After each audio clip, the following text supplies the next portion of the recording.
CEO Alexander Volkov pretended to be poor and was rejected by 20 women on blind dates, but this humble woman said yes. Before we begin, let us know in the comments where you're watching from, and at the end, don't forget to rate this story from 0 to 10. Enjoy the story.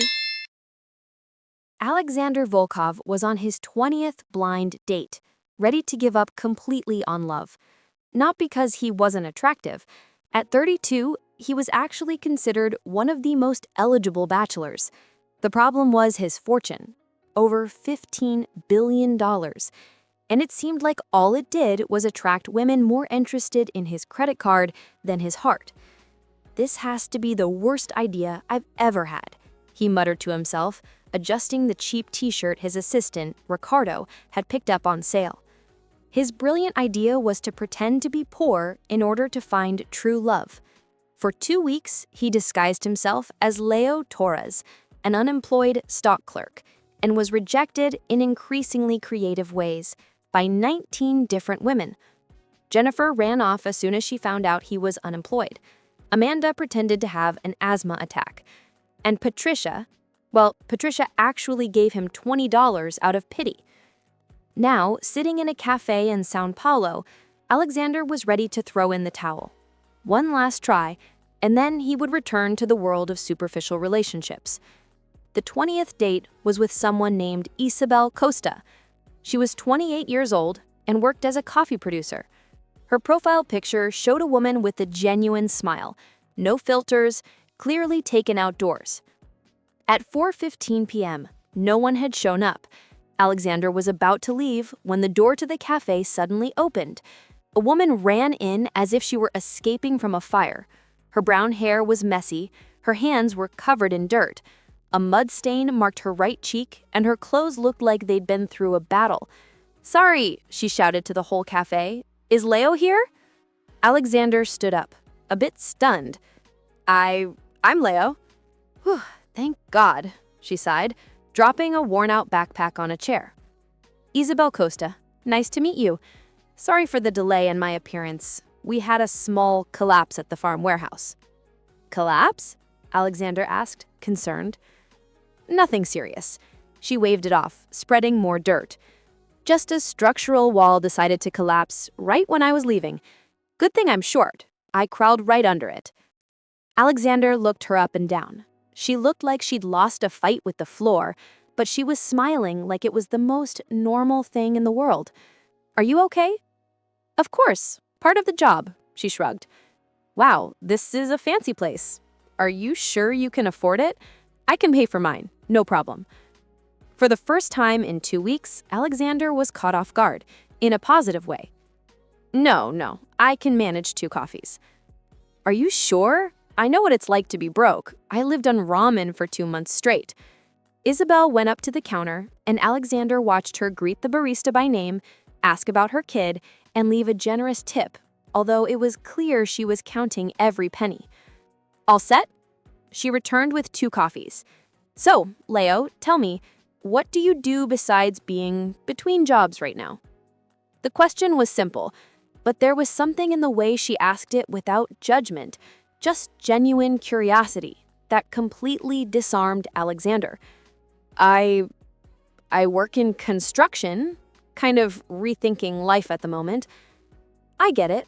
Isabelle nodded, scraping dirt out from under her nails. "My dad always said that sometimes life forces you to stop and find a new direction." "Was your dad a coffee producer too?" "He was," she said softly. "He passed away 5 years ago. Work accident. But he taught me something important. Never judge someone by their bank account. Judge them by their character." Alexander felt something shift in his chest. "I'm sorry." "Thanks," she smiled.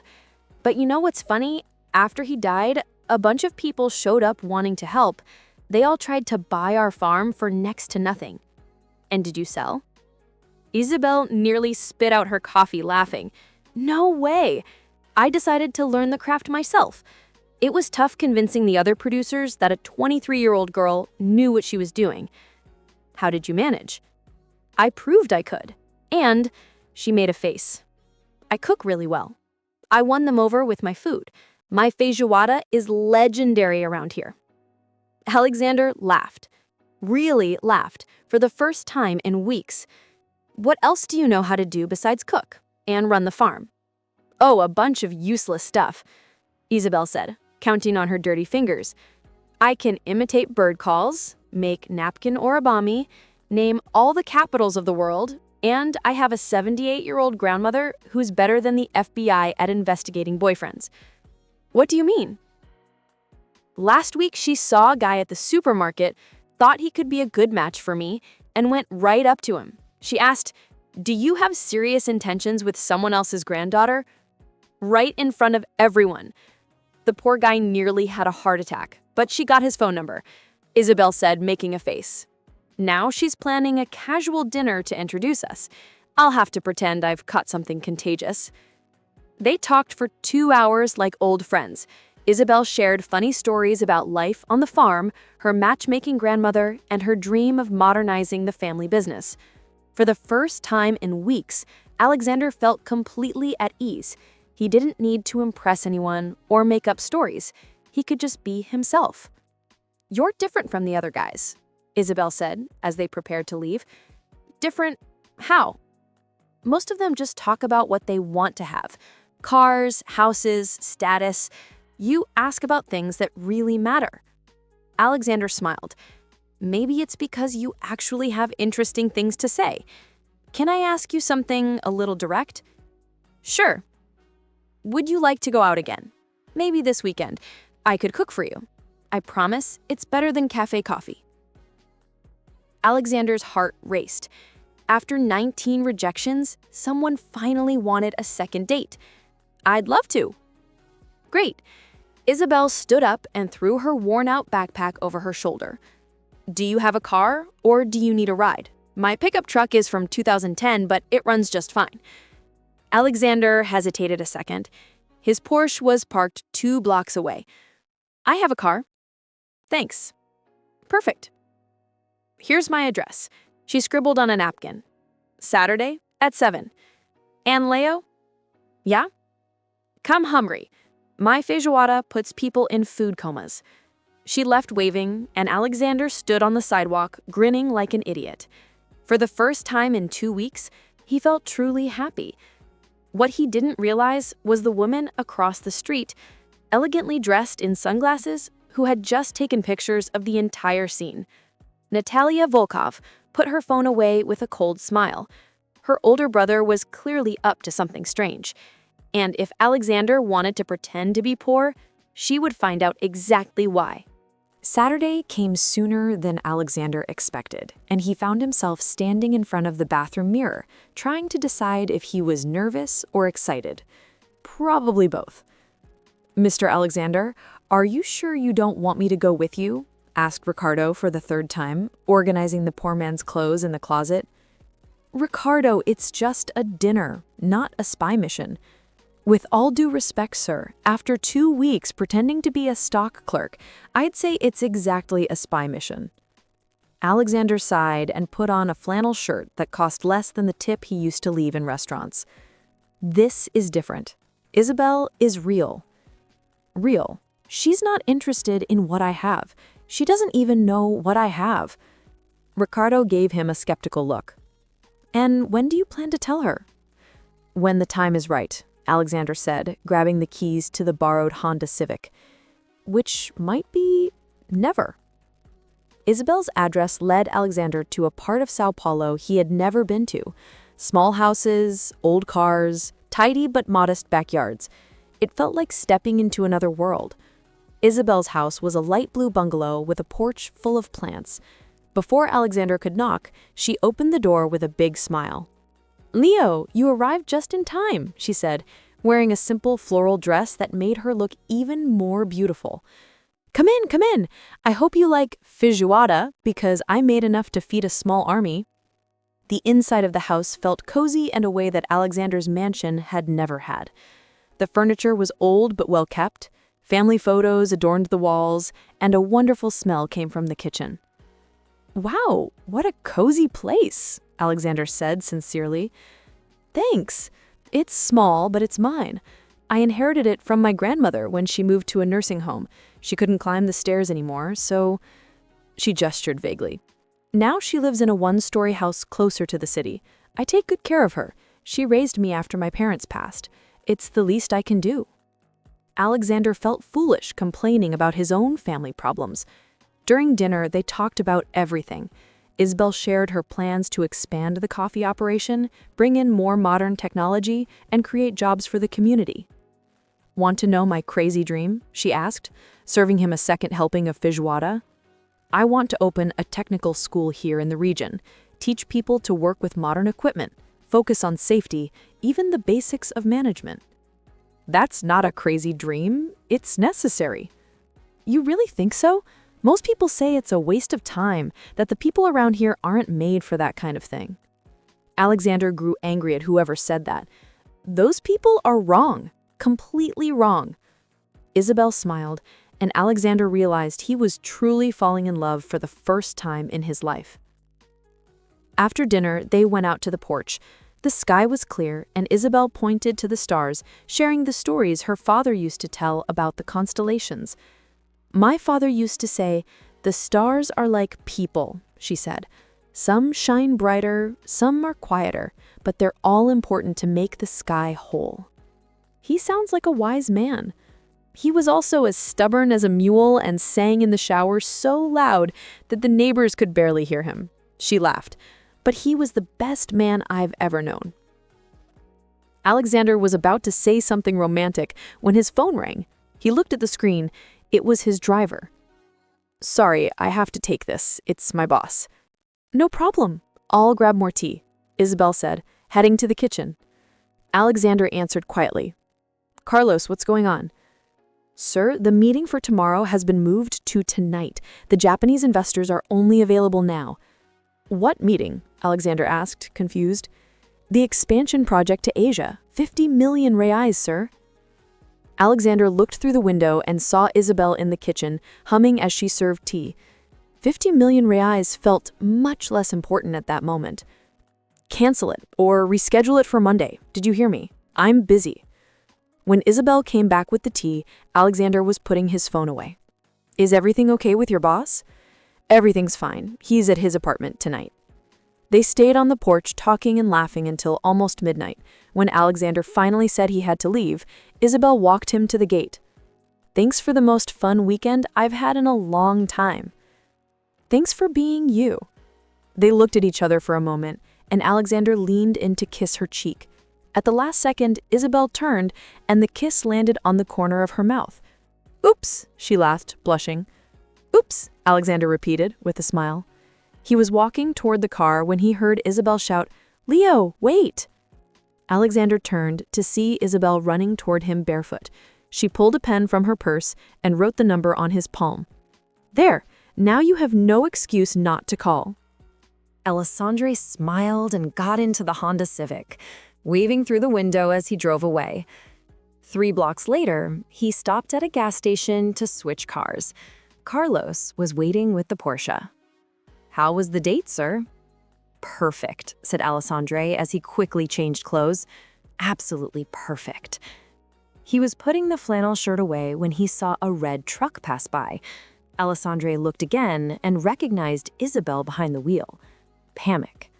Isabelle stopped at the light and was looking directly at him, getting out of a shiny new Porsche, dressed in a suit that probably cost more than his annual salary. Alessandre awkwardly waved. Isabelle kept looking for a few seconds. Then the light turned green and she drove off. His phone rang immediately.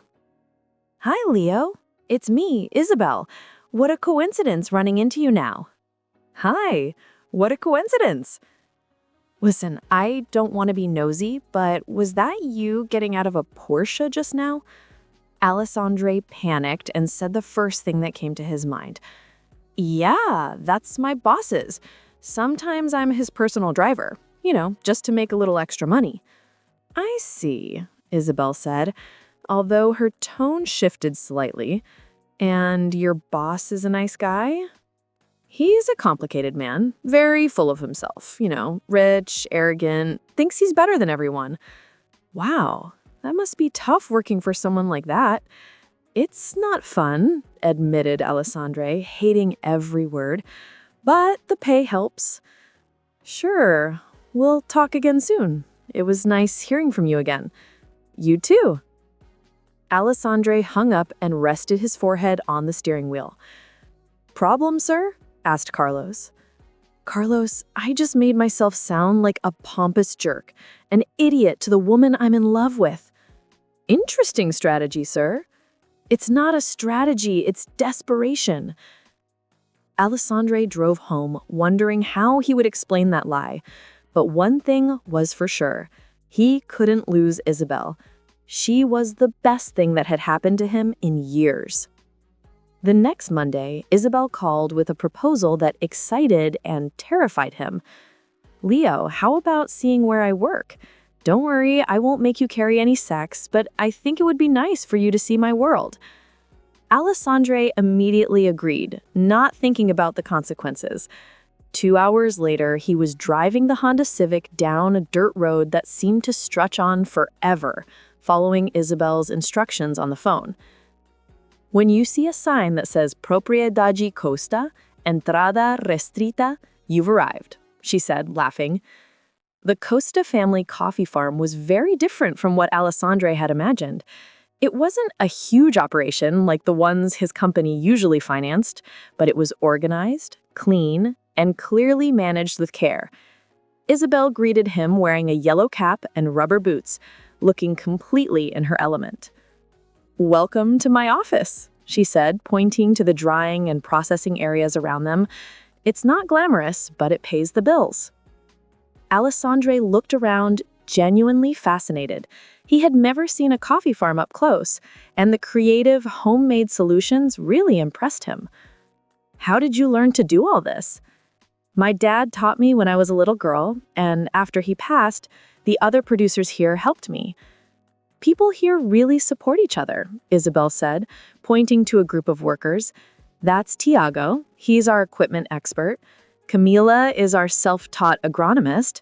And Beto's specialty is making coffee strong enough to wake the dead. An older woman appeared at the door of a small house on the property, waving energetically. That's my Grandma Maria, Isabelle called. Come on, you have to meet her. But I warn you, she'll interrogate you like you're a murder suspect. Grandma Maria was 78 years old, 5 feet tall, with the commanding presence of a general. Her piercing eyes scanned Alessandre from head to toe in 3 seconds. So, you're Leo, she said, as if she was identifying a new type of bug. Interesting. Nice to meet you, ma'am, Alessandre said, extending his hand. She shook it, frowning. Your hands are too soft for a stock clerk. Alessandre swallowed hard. I have been unemployed for a while, and even unemployed, I use hand lotion. Grandma Maria raised an eyebrow. Grandma, Isabelle jumped into the conversation. Leave him alone. Not everyone likes sandpaper hands. I'm just making an observation, dear. But her eyes stayed fixed on Alessandre. He's not ordinary. Not ordinary how? Isabelle asked, still trying to figure it out. Isabelle took Alessandre on a full tour of the place, explaining each part of the process with contagious energy. Alessandre tried to help by carrying some sacks, but it was obvious he had never done any physical work in his life. Leo, you're holding this like it's about to explode, Isabelle laughed as she watched him struggle with a sack of beans. Sorry, I'm not used to this. What kind of work did you say you did? Tiago asked, appearing out of nowhere. Administrative, more paperwork than actual work. I see, Tiago said, clearly not believing that. In the span of 20 minutes, Alessandre managed to knock over 3 sacks, trip over a hose, and almost fall into a hole. Isabelle found it hilarious. You're officially the least coordinated person I've ever met, she said, helping him get up after his 4th stumble. Sorry, I'm a little out of shape. Out of shape, Leo? It looks like you've never seen dirt before. At lunchtime, Isabelle took him to a wooden table under a tree, where Grandma Maria made sandwiches for everyone. "Sit here," Isabelle said, pulling out a chair. "I want to show you something." She pulled out a box of old photos from her purse and handled them carefully. "These are pictures of my dad working here. He started from scratch. My grandparents were very poor, and he swore he'd give his family a better life." Alessandre looked at the pictures of a man who clearly loved what he did, smiling even when covered in dirt. He looked really happy. He was. Even on the tough days, he said he preferred to be in charge of his own future than work for someone who didn't respect his dignity. Isabelle said, pointing to a photo of her dad teaching her how to use a machine. "He always told me, 'Isabelle, money you earn, but respect, you earn that with who you are.'" Alessandre felt a lump in his throat. He was right. That's why I'll never sell this place. No matter how many offers come or how much money they offer, this is his legacy. Alessandre about to respond when a government car stopped at the edge of the cultivation area. A well-dressed woman in a stylish suit and sunglasses stepped out holding a clipboard. "Excuse me," she called. "I'm from the Rural Development Department. I need to do a routine inspection." Isabelle frowned. "That's odd. We've never had an inspection before." The woman approached, and Alessandre almost choked on his sandwich. It was Natalia, his sister. "I'm the inspector, Maria Di Volva," Natalia said, visibly nervous. "I need to check the working conditions and other things." "And you are?" Isabelle asked Natalia. "I'm Maria. I told you, Maria de Santos." "Maria de Silva Santos?" Isabelle repeated skeptically. "It's a compound name. Very compound." Alessandre realized he had to do something before Natalia ruined everything. "Actually," he said, standing up, "she's my cousin." "Your cousin?" Isabelle and Natalia said at the same time. "Yes, my cousin Maria, on my mother's side, very complicated family." "Complicated how?" Isabelle asked, still trying to figure it out. Alessandre panicked and started making things up. "Well, my aunt married a guy named Silva, then got divorced and married Santos, but kept both last names. And Maria here has always been a bit strange. Strange in a good way," I quickly added. "She always wanted to be an inspector. Since she was a little girl, she used to pretend she was inspecting her dollhouse." Isabelle looked from Alessandre to Natalia, clearly confused. "And why do you two look alike?" "Genetics," Alessandre and Natalia said at the same time. "Very similar family."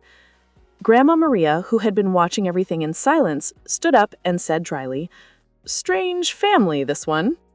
Natalia stayed for another 10 minutes, trying to keep up the act, but she was clearly out of her element. She finally made an excuse about needing to inspect other places and left. "Your cousin is interesting," Isabelle said after Natalia was gone. "Yeah, she's always been a bit different." "And since when do inspectors do inspections wearing designer high heels?" Alessandre looked at Isabelle, who was smiling in a way that showed she knew something wasn't quite right. "Yeah, she's always been a bit too concerned with appearances." "Leo," Isabelle said, stepping closer to him, "want to tell me what's really going on?" Alessandre looked into her eyes and almost told her everything. Almost. "It's nothing. Just a family mess." "Well, mess?" Isabelle studied him for a few seconds, then noted, "Okay, but know that when you're ready to tell the truth, I'll be here." Alexander smiled, feeling even worse for lying to her. But one thing was certain. Natalia had found out where he was, and that could only mean trouble. Isabelle stepped closer and kissed him gently, interrupting his confession. "Leo, whatever you want to tell me, it can wait. Right now, I just want you to know that you're not alone, okay?" Alexander looked into her eyes and felt something break inside his chest. For the first time in his life, someone loved him without knowing who he really was. "Isabelle, would you like to be my girlfriend?" "I thought you'd never ask," she laughed, leaning into his arm. The days that followed were the happiest of Alexander's life. For the first time, he experienced what a real relationship was like. No financial interest, no social pressure. Isabelle took him to places he had never been before. Local markets, roadside diners, community festivals. Alexander discovered the simple joy of holding hands with someone who genuinely liked him. On their first weekend as a couple, Isabelle took him fishing at a lake near the farm. "Have you ever been fishing?" she asked, preparing the rods. No, not exactly," Alexander lied.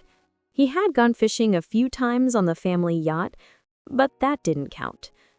"It's relaxing. My dad used to bring me here when I was little." They spent the whole afternoon without catching a single fish, but Alexander didn't care. He was too busy watching Isabelle tell stories, laugh at her own jokes, and make sarcastic remarks about her complete lack of skill with a fishing rod. "Leo, you're holding it like it's a venomous snake," she laughed when she almost got tangled in her own hook. "Sorry, I'm not used to this." "It's okay. It's fun watching you try." In the second week of dating, Isabelle taught him how to make feijoada from scratch. "The secret is making the base by hand," she said, both covered in flour in her kitchen. "You have to feel the texture." Alexander, who had eaten in 5-star restaurants all over the world, had never had so much fun cooking, especially because Isabelle found it hilarious watching him struggle with basic ingredients. "You've never cracked an egg before?" she asked, stunned. "I always ate out or ordered in." "My God, Leo, you're kind of useless, huh?" she said, laughing. "I'm completely useless." "Well, lucky for you, I like useless guys." In the third week, Alexander took Isabelle to dinner at a slightly more expensive restaurant. Not super fancy, but definitely above his usual budget. "Leo, are you sure you can afford this?" she whispered, looking at the menu. "I got a temporary job. Installing security systems. Pays well." "That's great," Isabelle smiled. "But next time, let's go to Joel's house. The food's better and costs a third of this." During dinner, she talked about her plans to expand the farm, the technical school she wanted to build, and how she wanted to improve the lives of everyone in the community. "You know what impresses me most about you?" Alexander asked. "What's that?" "You don't dream small. Most people want more money for themselves. You want more money to help others." "That's because I know what it's like to need help and not have it," Isabelle said simply. "When my dad died, if it hadn't been for the community, I wouldn't have made it. Now it's my turn to give back." Alexander fell even more in love with her.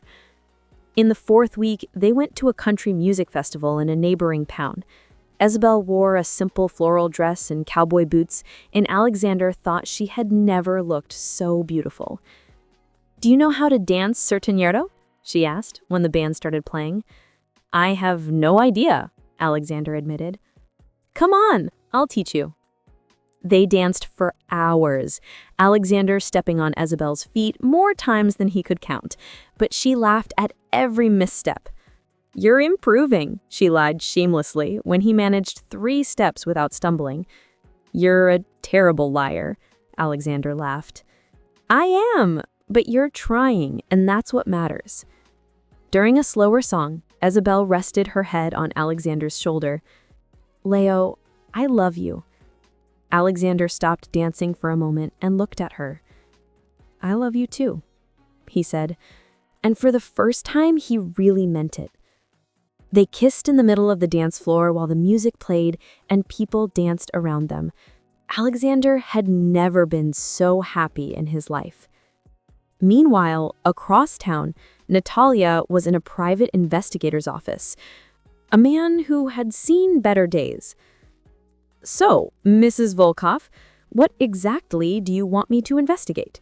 asked Dr. Rodrigo Carvalho, a man in his 50s with a questionable mustache and a drawer full of empty beer cans. "My brother is acting very strange, pretending to be poor, dating a country girl." "Aha!" Rodro heard something down. "The classic midlife crisis." "It's not a midlife crisis. He's the CEO of Volkov Global. He can't be going around pretending to be someone else. I see. Do you want me to follow him? I want you to find out everything about this Isabelle Costa, and I want detailed reports about where my brother goes, what he does, and who he talks to. This will cost you $15,000 a week. I don't care about the price. A week later, Natalia received the first report from Rodrigo.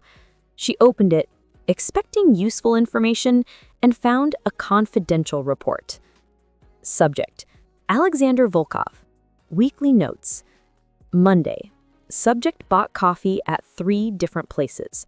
Possible caffeine addiction. Tuesday. Subject stood before a clothing store for 20 minutes. Possible identity crisis. Wednesday. Subject talked to a light pole. Possible schizophrenia. Thursday. Subject was seen entering a house with a woman. Suspicious activity confirmed. Friday. Subject bought flowers. Highly suspicious. Rich men don't buy flowers. Conclusion: subject clearly lost his mind. Natalia immediately called Rodrigo. What is this garbage? My professional investigation, ma'am. You wrote that my brother talked to a light pole. I saw it with my own eyes. He stopped, talked to the pole for 5 minutes, then left. Ah, Rodrigo paused. That makes more sense. Natalia hung up the phone, ready to throw it against the wall. A few days later, Isabelle was at the farm trying to understand why she had been feeling strange lately. First, it was a slight dizziness at work. Then she attributed the morning sickness to something she ate. But when she started feeling sick from the smell of coffee, her favorite drink, Grandma Maria asked the question Isabelle had been avoiding. Isabelle, when was your last, Isabelle froze and looked at her grandmother, her face pale. Grandma, you're not thinking... I'm thinking you and Leo have been spending a lot of time together lately. Isabelle did the math in her head. They've been dating for a month and... Oh my God! You better be sure, dear. That afternoon, Isabelle was at the pharmacy, holding a pregnancy test with trembling hands. It's just a test, she whispered to herself. It might be negative. Deep down, she already knew the answer. She knew her body too well not to recognize the signs. While waiting in line at the pharmacy, Isabelle thought about Alexander, about Leo. How would he react? They had only been dating for a month. It was too soon for this kind of complication. But at the same time, she couldn't hold back a small smile. If it was true, it would be a baby made with love. And that was more than many children ever had. Isabelle came home with the pregnancy test hidden in her bag like it was something illegal. Grandma Maria was in the kitchen making tea, and the way she looked at her granddaughter, it was clear that she already knew where Isabelle had been. So, she asked, getting straight to the point. I haven't taken it yet, Isabelle murmured, throwing the bag on the couch. And why not? Because if it's positive, everything will change, and if it's negative, I'll feel strange. Grandma Maria stopped stirring the tea and looked at Isabelle with that look that said, "Don't give me any nonsense." Dear, not taking the test won't change the truth. If you're pregnant, you're pregnant. That little piece of paper won't change anything. I know, Grandma, but I just need one more day to prepare myself. And Leo, does he know you're suspicious? No, Isabelle said a little too quickly. I want to be sure before I say anything. Can you imagine the panic if I told him and it turned out to be a false alarm? Grandma Maria nodded, but the look in her eyes said she thought Isabelle was just scared. Across town, Alexander was having his own crisis at the office. For 4 weeks, he had been living a lie, and each day it got harder to keep up the act. Ricardo, I need to tell her the truth, he said for the 10th time that week. Mr. Alexander, with all due respect, you've been saying that for 2 weeks and still haven't done it. It's complicated. The longer I wait, the worse it gets. How am I going to explain that I've been lying about who I am for 2 months? Maybe start with, Isabelle, there's something important I need to tell you. Alexander shuddered. It's not that simple. Can I ask you something, sir? Are you afraid of losing her? I'm terrified, Alexander admitted. She's the first person who loves me for who I am, not for what I have. And if she finds out I'm a billionaire and thinks everything was a lie, wasn't it? Alexander fell silent for a moment. Maybe in the beginning, but now I can't imagine my life without her. The phone rang, interrupting the conversation. It was Isabelle. Leo, are you free for dinner tonight? I was thinking of cooking something special. Sure, what time? 7 o'clock. And Leo, I love you. I love you too. Alexander hung up the phone, smiling, but his stomach was in knots. Tonight would be the night he would tell her everything. Isabelle spent the entire afternoon cooking like she was preparing a last supper. She made Alexander's favorite dish, dessert. She even bought wine, but didn't serve it because the smell made her nauseous. At 7, Alexander arrived with flowers and that smile that always melted her heart. Wow, something smells amazing, he said, kissing her. What are we celebrating? Nothing really. I just wanted to do something special for you. Actually, she wanted a perfect night before possibly turning everything upside down. During dinner, they were both visibly nervous. Alexander was trying to find the courage to confess, while Isabelle fought waves of nausea that kept coming and going. Isabelle, there's something I need to tell you, Alexander finally said. I have something to tell you too. They both laughed nervously. You go first, Alexander said. No, you go. Yours sounds more serious. Alexander took a deep breath. Isabelle, do you remember when we met and I told you... Isabelle, are you okay? Interrupting him, noticing he was sweating. I'm fine. Why? You look a little pale. Isabelle got up to get some water and suddenly the room started spinning. The last thing she saw was Alexander's terrified face before everything went dark. Isabelle, Alexander shouted, kneeling to pick her up. Isabelle, wake up! Please wake up! With trembling hands, he grabbed the phone and dialed emergency services. Hello, I need an ambulance. My girlfriend passed out and won't wake up. 10 minutes, which felt like 10 hours. Later, the ambulance arrived. Alexander got in with her, holding her hand the entire way. Will she be okay? He asked the paramedics every 30 seconds. Sir, you need to stay calm. We'll get to the hospital and find out what's going on. At the hospital, Alexander paced back and forth in the waiting room like a caged lion. When the doctor finally came out, he practically jumped on him. How is she? What happened? Will she be okay? Calm down, sir. The doctor looked at the chart. Mr. Torres? Yes. How is Isabelle? She's fine. It was just a fainting spell caused by... Well, congratulations. You're going to be parents. Alexander stood silent for 10 full seconds. What? You mean parents? Your girlfriend is pregnant, about 6 weeks. Fainting is common, especially if she hasn't been eating properly or is stressed. Pregnant? Alexander repeated as if he were hearing the word for the first time. Can I see her? Of course. Room 304. She's awake and waiting for you. Alexander ran up the stairs, his heart beating so fast he thought he might faint himself. When he entered the room, Isabelle was sitting on the bed, pale but smiling nervously. Hi, she said softly. Hi, he replied, walking slowly toward her. How are you feeling? Apparently pregnant, she said with a shaky laugh. Surprise. Alexander sat on the edge of the bed and took her hand. Isabelle, are you upset? She asked quickly. Because I'd understand if you were. We've only been together for a month and... Upset, Alexander interrupted. Isabelle, I'm happy. Terrified, but happy. Seriously? Seriously? I love you, and now we're going to love our baby too. Isabelle started crying, and Alexander pulled her into a hug, his heart pounding with a mix of love and fear. Leo, I was so scared to tell you. You never have to be afraid to tell me anything, Alexander said, gently stroking her hair. Never. This should have been the moment when he told her the truth, but looking at Isabelle, pregnant and vulnerable in his arms, Alexander just couldn't. Not now.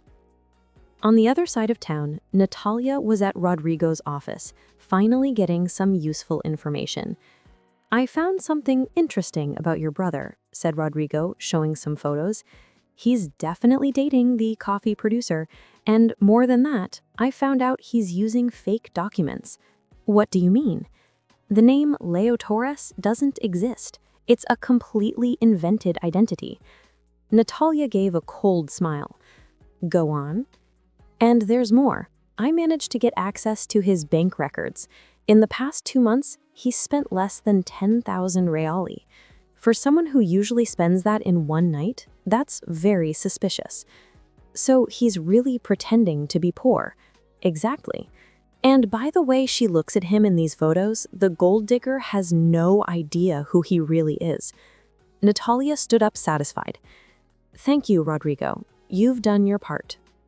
The next morning, Natalia was waiting in Alexander's office when he entered, still wearing wrinkled clothes from the hospital. Natalia, what are you doing here? Waiting for my older brother to explain why he's pretending to be someone else. Alexander froze. I don't know what you're talking about. Leo Torres? Seriously, Alexander, that's the best fake name you could come up with? Natalia, don't lie to me. I know everything. The disguise, the gold digger, the whole charade. Alexander sank into a chair. How did you find out? That doesn't matter. What matters is that you stop this nonsense right now. I won't. Yes, you will, because if you don't, I'll tell her who you really are. You wouldn't do that. Natalia gave him a cold smile. Test me.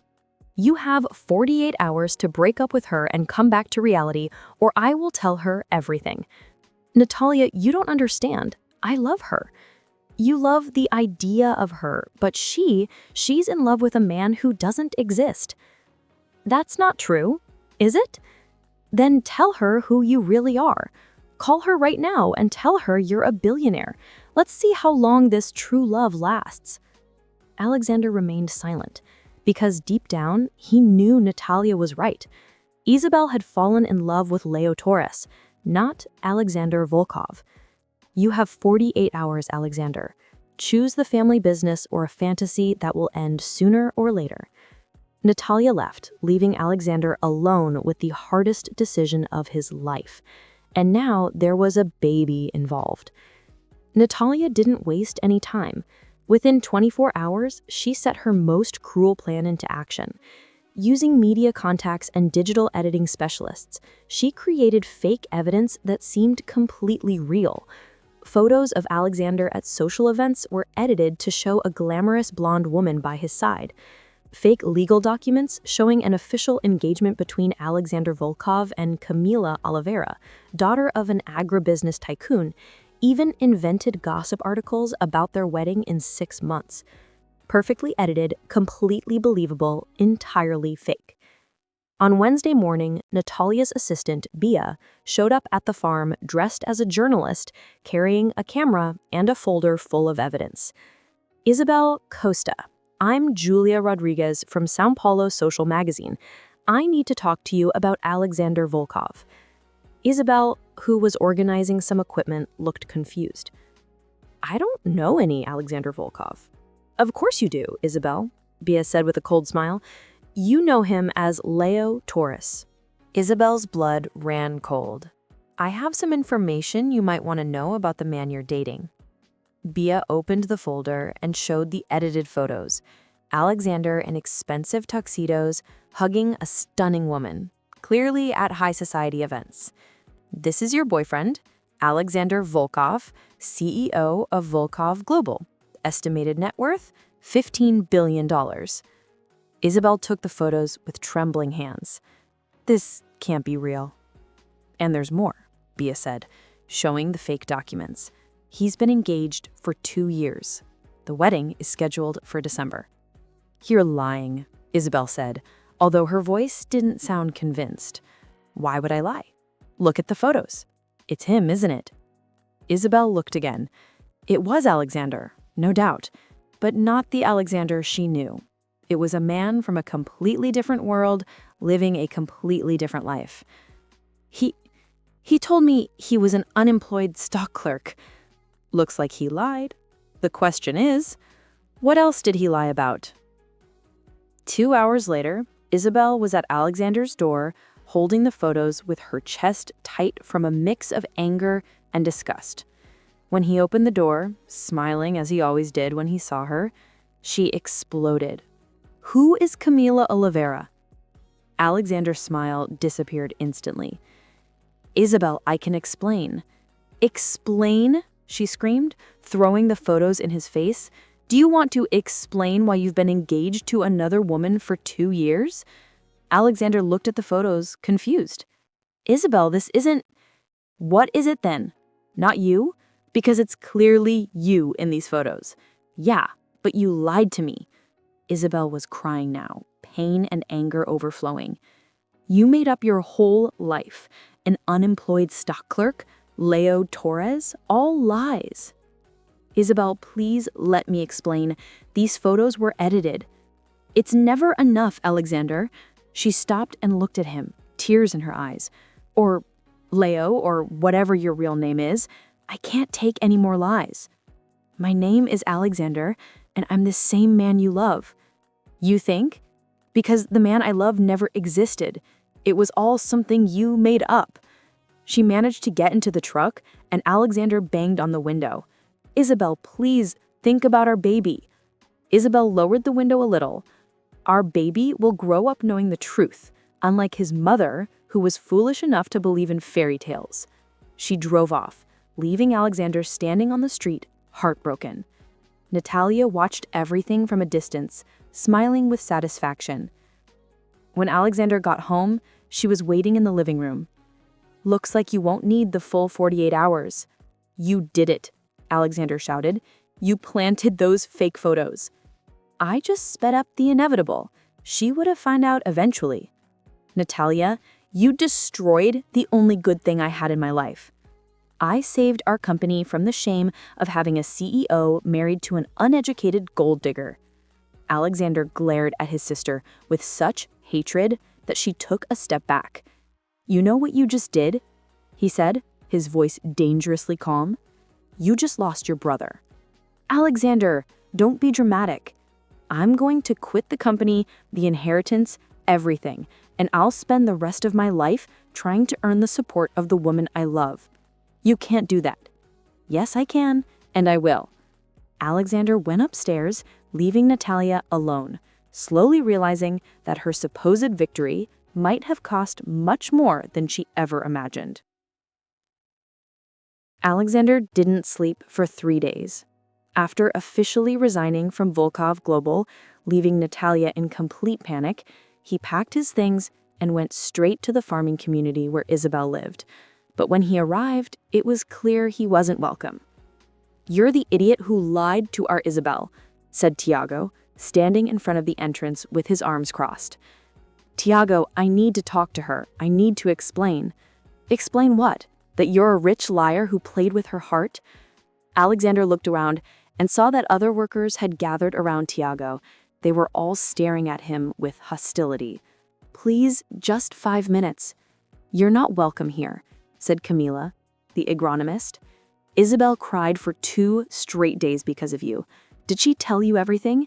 She said the man she loved didn't even exist, that it was all a lie, that she was pregnant by a ghost. Alexander felt as though a knife had been plunged into his chest. Where is she? Working? Even pregnant and heartbroken, she's working. Unlike some spoiled rich boys, she has responsibilities. Alexander managed to push through the group and found Isabelle in a more remote area of the farm, operating a grain sorting machine. From a distance, he could see that she looked thinner, paler, but working with the same determination as always. She was pregnant with his child and still working hard under the scorching sun. Alexander hid behind some trees and watched her for an hour. Every once in a while, Isabelle would stop to rest, gently placing her hand on her still small belly, then return immediately to work. Her expression was focused, just like he remembered, but there was a deep sadness in her eyes.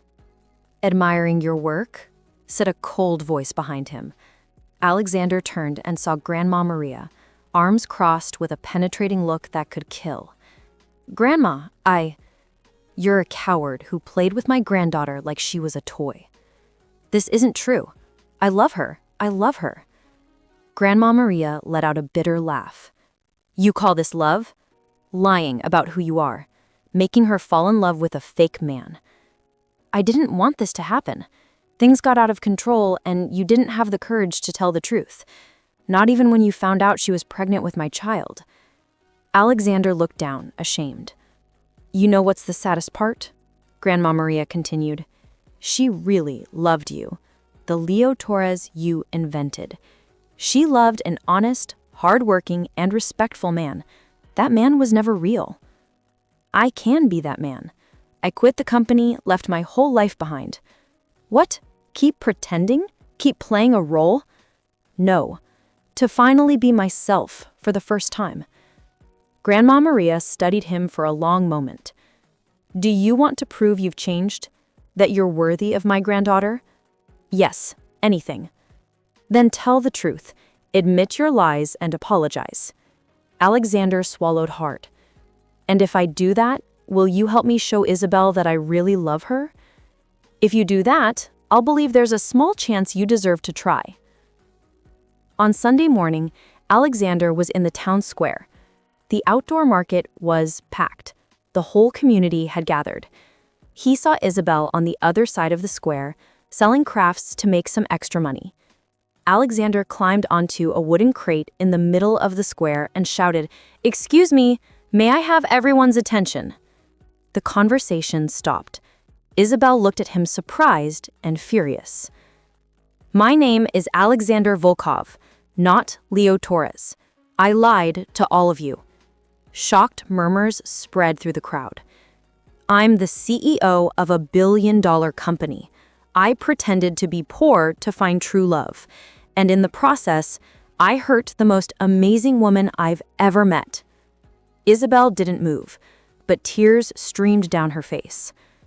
"I'm a coward, a liar.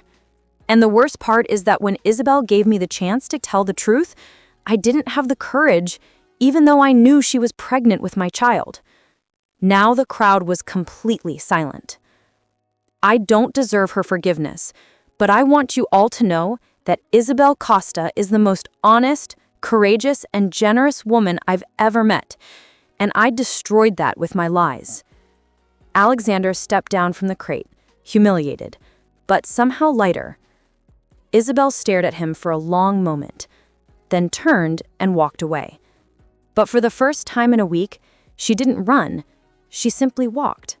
And to Alexander, that seemed like a ray of hope. 3 days later, following Alexander's public confession, Isabelle was working near the loading area when a truck backed up to unload fertilizer. The driver, distracted by his phone, didn't see that Isabelle was crouching behind the truck, checking equipment. "Isabelle, move!" Tiago shouted when he saw the truck still backing up. Isabelle looked up and saw the truck's bumper just a few feet away. For a second, she froze. The driver couldn't see her in the mirrors. Alexander, who had just arrived, saw her and didn't think twice. He ran straight toward Isabelle and dove, pushing her out of the way with force. They rolled together on the ground, Alexander instinctively protecting her with his body.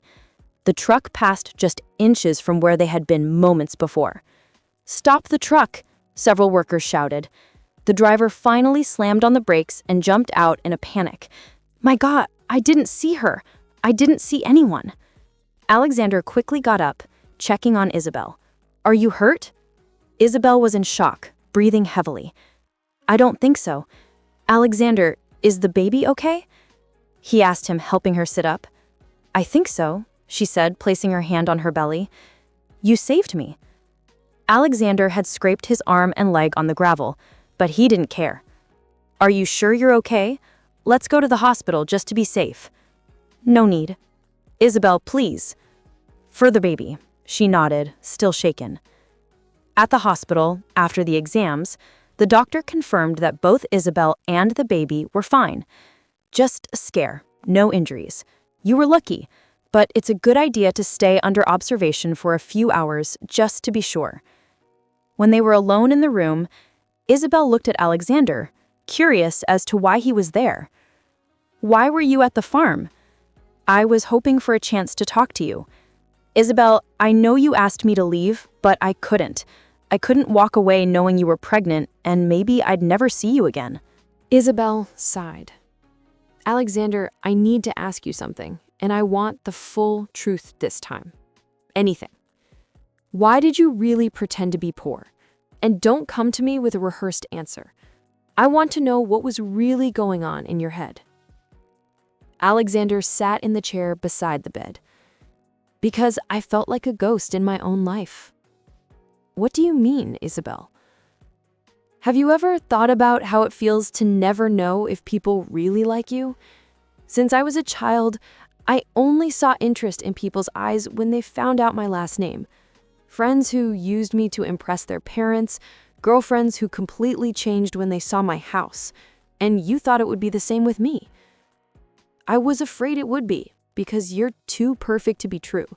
A beautiful woman, intelligent, with character, who cares about people. I thought that if you found out I was a billionaire, you would start acting differently from everyone else." Isabelle studied him. "And when did you realize you were wrong?" "The moment you offered your savings when you thought I was in trouble. No woman in my life ever cared if I had enough money for anything. You cared if I could pay for a coffee. And I kept lying because I panicked. How could I explain 2 months of lies? How could I say, 'Hi, Isabelle, actually, I'm a billionaire, and I pretended to be poor to test you'? It sounded horrible even in my head." Isabelle was quiet for a few minutes. "Alexander, you made me fall in love with someone who doesn't exist." "That's not true," he said firmly. "The man who danced with you, who tried to help on the farm and was a disaster, who laughed at your stories, who loves you more than his own life, that man exists. It's me. But you lied about everything else. I lied about money and my name. I didn't lie about my feelings. Every I love you was real. Every happy moment with you was real." Isabelle looked at him with teary eyes. "How can we trust you again? How will I know you're not lying about other things? Because from now on, you'll know everything about me. Bank accounts, properties, family, past, everything, no secrets. And if I decide I don't want to try again." Alexander felt his chest tighten. "Then I will respect that. But Isabelle, our child deserves a present father. Even if you don't want me as a husband, let me be a father." Isabelle rested her head on the pillow, emotionally exhausted. "I need time to process all of this." "How much time do you need?" "I don't know. It could be weeks. It could be months. Maybe I'll never completely forgive you." Alexander nodded, trying to hide his pain. "I'll wait as long as it takes. And if I decide I want you to stay away, then I will respect your choice. But I will always be here for you and our child if you change your mind." Isabelle looked at him for a long moment. "Why did you risk getting hurt to save me today after everything that happened?" "Because I love you," Alexander simply said. "And because I'd rather die than see something happen to you or our baby, even knowing that maybe I'll never be forgiven. Still, my love for you doesn't depend on you loving me back." Isabelle closed her eyes, silent tears falling. "Alexander, I need you to leave now. I need to be alone to think." Alexander stood up and walked toward the door. "Isabelle." "Yes?" "Thank you for giving me the chance to tell the truth, and I'm sorry for everything." "I know. I'm sorry too, for both of us." Alexander left the room with a broken heart, but knowing that he had finally been completely honest with the woman he loved. 2 weeks after the accident, Alexander made the most radical decision of his life. He met with his lawyers and, against all advice, signed papers that changed everything. "Mr. Volkov, are you sure about this?" asked Dr. Harrison, his lawyer for 15 years. "Once you sign this, there is no going back." "I'm absolutely sure," Alexander said, signing the last page. "I want 80% of my fortune to go into a fund for underprivileged communities, with a special focus on technical education and rural development. And the remaining 20% should be kept in a separate account for the upbringing of my child. Isabelle will manage it until they turn 18. And your sister, she won't accept this peacefully. Alexander, Natalia has already shown what she is capable of. I'm ready for the consequences." The news exploded in São Paulo's business media. Billionaire heir gives up his fortune. Alexander Volkov donates billions to charity. CEO walks away from family empire. Natalia saw the news at the Volkov global office and exploded in anger. "He's completely lost his mind," she screamed at the company's lawyers. "I have to stop him before he destroys everything our family built." "Mrs. Volkov, technically, he has the legal right to do this." "He's not mentally fit," Natalia interrupted. "File a lawsuit questioning his mental competence.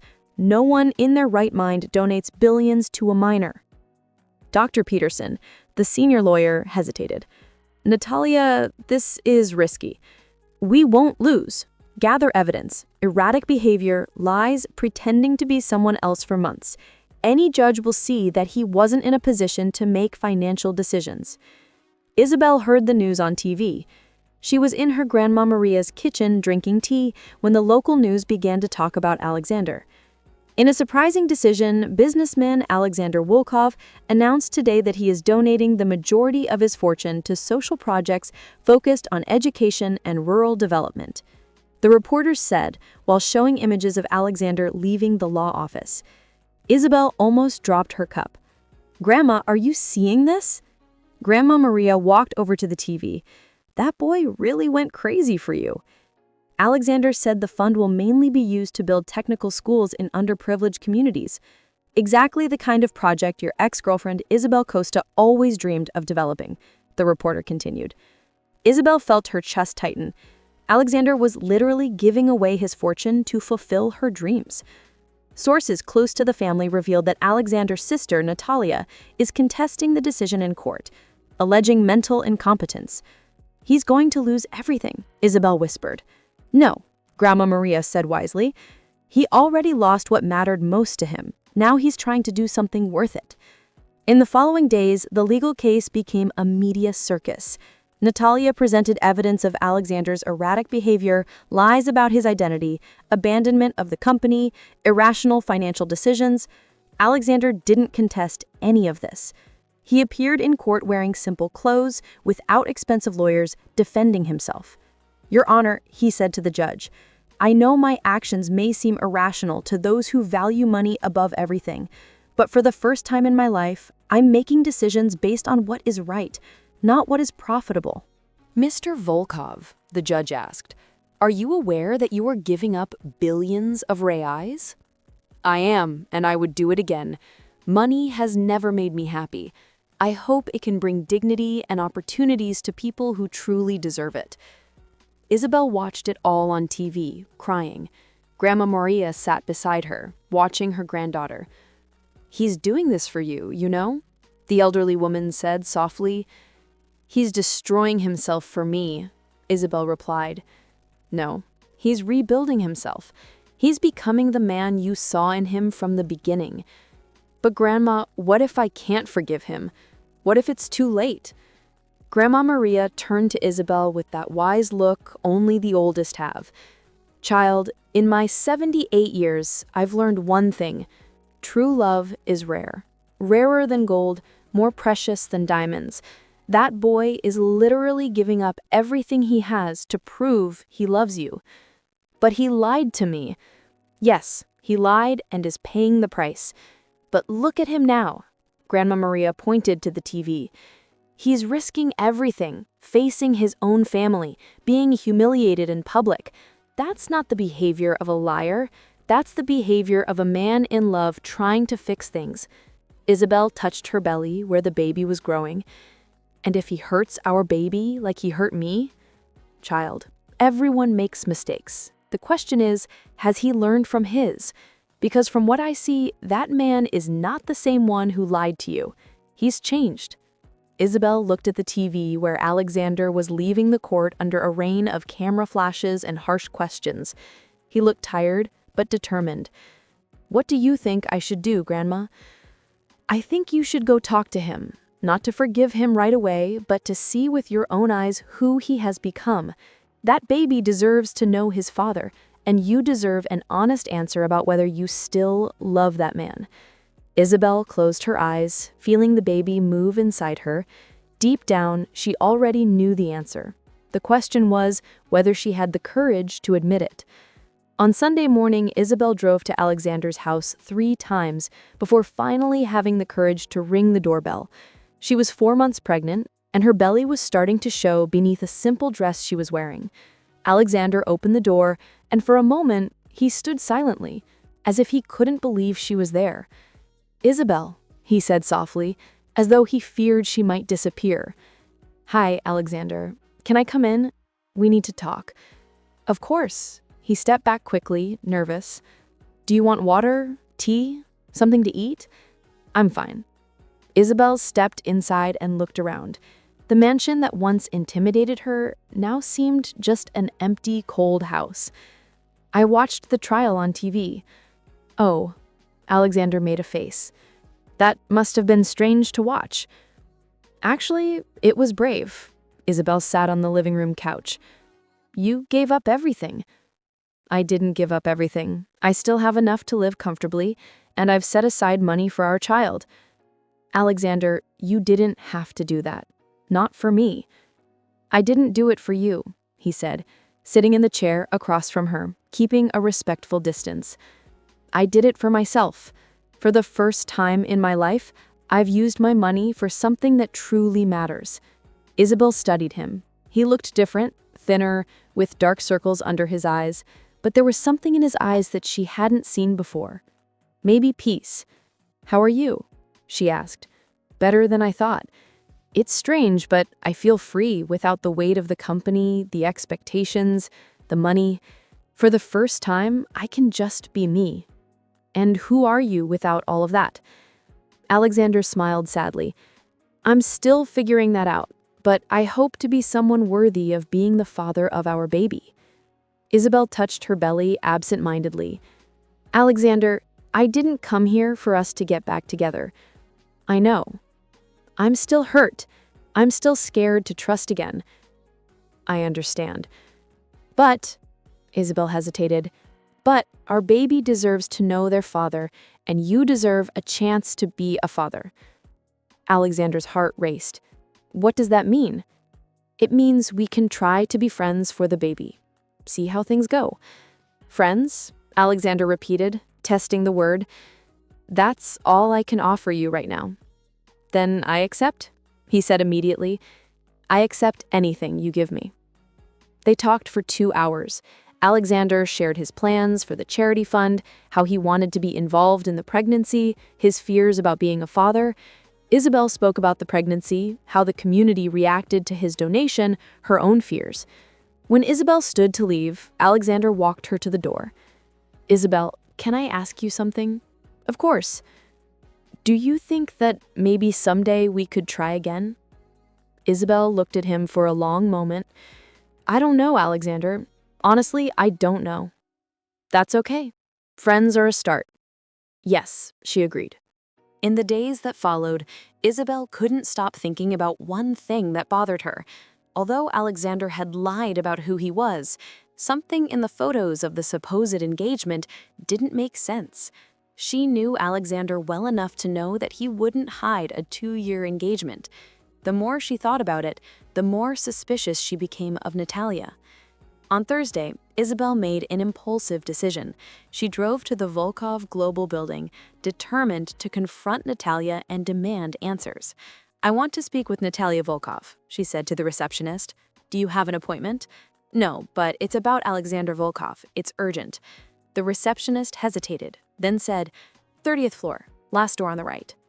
Isabelle took the elevator with her heart racing. When she arrived on the floor, she heard voices coming from Natalia's office. The door was slightly open. Are you sure you destroyed all the evidence? Natalia's voice. Yes, Mrs. Volkov. All the emails have been deleted, receipts discarded, a man's voice responded. Isabelle hid beside the door, listening. And the original photos? Natalia asked. All of them are here in this folder. No edits, just as you requested. If anyone compares these to the ones shown to the producer, they'll see the difference immediately. Perfect. Let's burn everything. No proof can be left that we forged those images. Isabelle felt a chill run down her spine. They were talking about evidence of lies. And the detective? The man asked.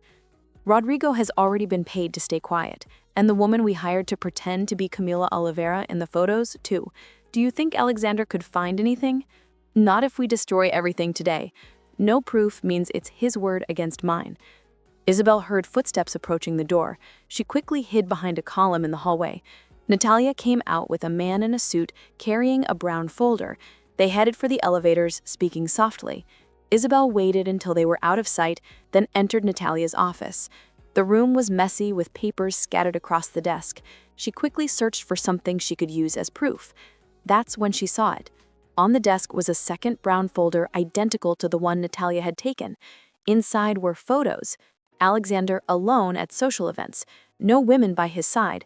On the edges of the photos, Isabelle could see marks where other people had been digitally added.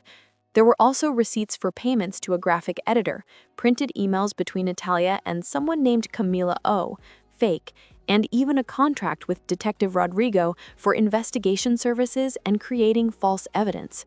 My God, Isabelle whispered, flipping through the documents. She forged everything. Isabelle grabbed the entire folder and quickly left the office. In the elevator, her hands trembled as she held the proof of Natalia's lies. An hour later, Isabelle was at Alexander's house, spreading the documents on the living room table. She forged everything, Isabelle said, showing the original photos, the engagement, Camila Oliveira. It was all made up to separate us. Alexander looked at the evidence, a mix of anger and relief. Alexander, this changes everything.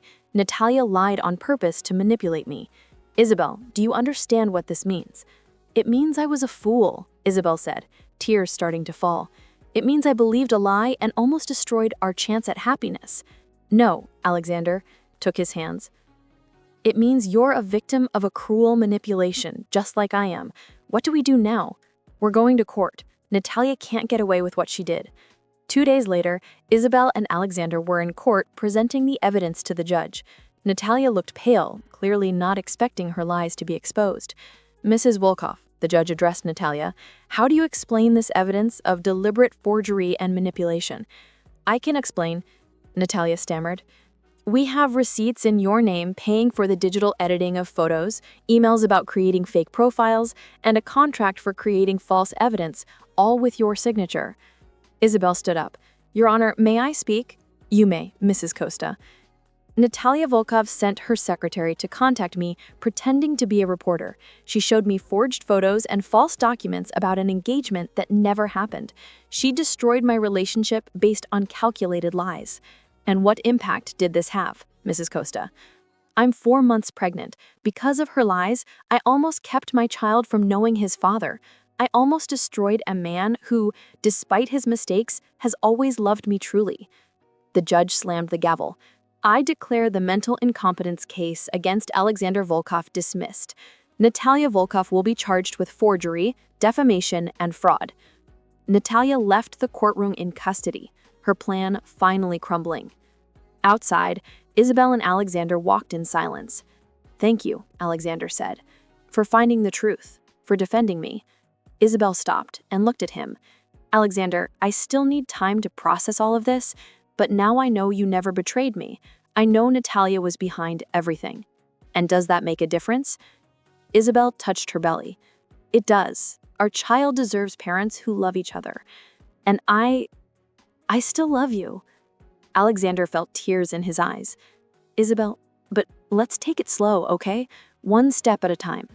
However many steps you want, Alexander agreed. I have my whole life to prove that I deserve your trust. Isabelle smiled. Then let's start with coffee. No lies this time. No lies, Alexander promised. Never again.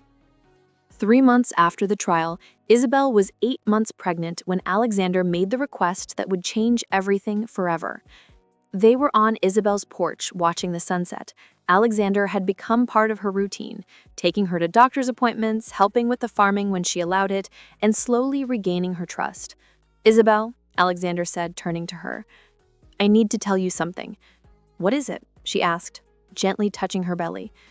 "These last few months have been the best of my life, not because of the money I donated or the changes I made, but because I learned what really matters. Isabelle, let me finish." He knelt before her, taking a simple ring from his pocket. "Isabelle Costa, will you marry me? Not Alexander Volkov, the billionaire. Me, the man who loves you more than life itself." Isabelle looked at the ring, a modest solitaire, beautiful without being flashy, then at his eyes, full of hope and fear. "Isabelle, are you sure? After everything? I'm sure I want to spend the rest of my life proving I deserve you. I want our child to grow up in a family built on true love." "Yes," Isabelle said, tears falling. "Yes, I want to marry you." Alexander placed the ring on her finger with trembling hands and kissed her like it was the first time. "But I have conditions," Isabelle said as they pulled apart. "Anything. Total honesty forever. No lies, no secrets. I promise. A simple life, no ostentation. I promise. And our child will learn the value of simple things. I promise. Everything." Alexander kissed her again. "I love you, Isabelle. The real Alexander loves you." The wedding happened 2 weeks later, a moving ceremony at the community church. Isabelle, with 9 months of pregnancy, wore a simple dress that showed her natural beauty. Alexander was at the altar, nervous but radiant. "You, Isabelle, take Alexander Volkov as your husband, to love and respect him in sickness and in health, in wealth and in poverty," the pastor asked. "Yes, I do," Isabelle said, her eyes shining. "And you, Alexander, take Isabelle as your wife, promising to honor and protect her all the days of your life?" "Yes, I do," Alexander said, his voice choked with emotion. "I now pronounce you husband and wife. You may kiss the bride." The kiss was long and passionate, sealing not just their marriage, but the triumph of true love over all the lies and manipulations. 5 days after the wedding, Isabelle went into labor in the middle of the night. "Alexander!" she screamed from the bed. "It's time." Alexander woke up in complete panic. "What do I do now?" "Deep breaths. Take me to the hospital." On the way, Alexander drove like a madman, talking nonstop to calm himself more than Isabelle. "It's gonna be okay. It's gonna be okay. It's gonna be okay." "Alexander," Isabelle screamed through a contraction, "stop talking and drive." At the hospital, after 8 hours of labor, Davi was finally born. When the doctor placed the baby in Isabelle's arms, silence filled the room. "Look at him, Alexander," Isabelle whispered, tears falling. "Our son." Alexander touched Davi's tiny face, completely overwhelmed. "He's perfect. Absolutely perfect." "Hi, Davi," Isabelle murmured. "I'm your mommy, and this whiner here is your daddy." "And I promise you, my son," Alexander said, his voice choked with emotion, "I will always tell you the truth. I will always protect you, and I will always love your mother more than anything." Davi opened his eyes for the first time and looked directly at his father. Alexander burst into tears. "He looked at me, Isabelle. Our son looked at me." "He knows he's your father," Isabelle smiled. "He knows he's loved." 2 weeks later, while they were at home, adjusting to their new routine, they received an unexpected visit. Natalia showed up at the door, thin and humble, very different from the proud woman she had been months ago. "Can I come in?" she asked hesitantly. "I know I don't deserve it." But Isabelle looked at Alexander, who nodded. "Natalia," Alexander said, "what do you want?" "I came to ask for forgiveness from the bottom of my heart and to meet my nephew." "Natalia, you almost destroyed our family," Isabelle said, but there was no anger in her voice. "I know, and I will carry that guilt for the rest of my life." Natalia approached the crib where Davi was sleeping, but looking at him, at both of you, I now understand what true love is." "And what do you plan to do now?" Alexander asked. "Rebuild my life from scratch. No lies, no manipulation. I've learned that money without love means nothing." Isabelle stood up, and to everyone's surprise, she embraced Natalia. "I forgive you," she said. "Not for what you did, but because everyone deserves a second chance." Natalia cried in Isabelle's arms. "Thank you. I don't deserve it, but thank you." "Davi will need an aunt," Isabelle said. Stepping back, "If you're willing to be a better person—" "I am," Natalia promised. "I swear I am." 6 months later, on a Sunday afternoon, the family was gathered on the porch. Isabelle was breastfeeding Davi, while Alexander read the news about the projects of the foundation he had started. The first technical school will open next week. It will help over 200 families in the region. "Your father would be proud," she said to Davi. "He's changing the world, one project at a time."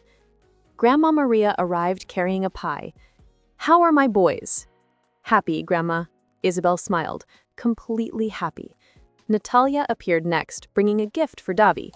In recent months, she had become a constant and welcome presence in the family.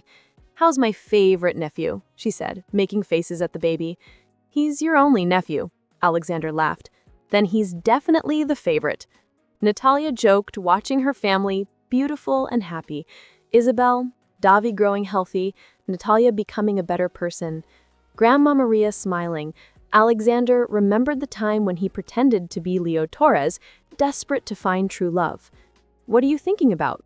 Isabelle asked, noticing his distant look. "I'm thinking that it was worth it. Every lie, every pain, every mistake. It all paid off to get here. Even the bad parts. Especially the bad parts. They taught me the value of what I have now." Isabelle leaned in and kissed him gently. "I love you, Alexander Volkov. The real Alexander. And I love you, Alexander Volkov. Forever." Davi chose that moment to let out his first giggle, as if he understood that he was part of the most beautiful love story in the world. And so, in a simple porch of a simple home with a family that was almost destroyed by lies, but was rebuilt with the truth, Alexander finally found what he had always sought: true love, genuine happiness, and the certainty that sometimes you have to lose everything to discover what really matters. What did you think of the story of Alexander and Isabelle? Leave your thoughts in the comments. Rate this story from 0 to 10. Subscribe to the channel and activate the bell to follow all of our stories. And don't miss any more exciting stories.